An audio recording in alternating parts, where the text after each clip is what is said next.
Let's make some stir fry with noodles. Start by prepping and washing all of your veggies. We're going to use summer squash, onion, snap peas, carrots, bell pepper, broccoli, and mushrooms.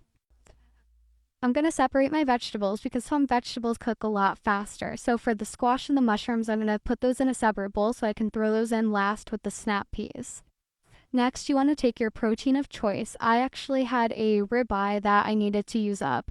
Normally, I wouldn't waste a ribeye on this, but you can use chicken, tofu, and you're just going to slice that.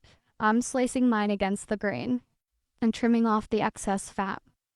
Next, to your meat or protein of choice, you're going to make a marinade, and it's going to be oyster sauce, soy sauce, ginger, white pepper, fresh garlic, a little bit of wine, and sesame oil.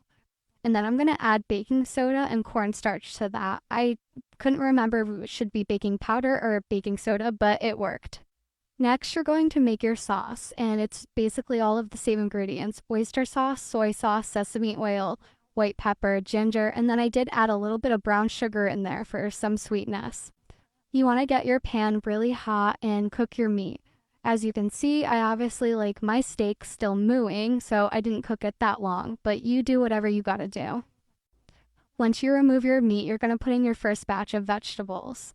So I did my onions, my broccoli, and my peppers, and then I quickly realized that I probably should have steamed the broccoli first.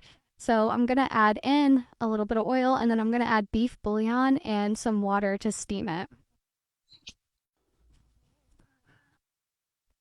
So I'm going to put a lid on that and steam that for a little bit before I add the rest of my vegetables. And we're going to add our carrots, our snap peas, and then we're going to add the rest of our vegetables before realizing that I definitely fucked up and should have used a bigger pan. So here I am dirtying two pans for no reason other than my stupidity. Once your vegetables are cooked, you're going to add in your sauce and then a little bit of cornstarch to thicken. I serve these with Chinese noodles that I found at my local supermarket. You can use rice, you can use whatever you want. You can eat it plain. And of course, the little baby corns.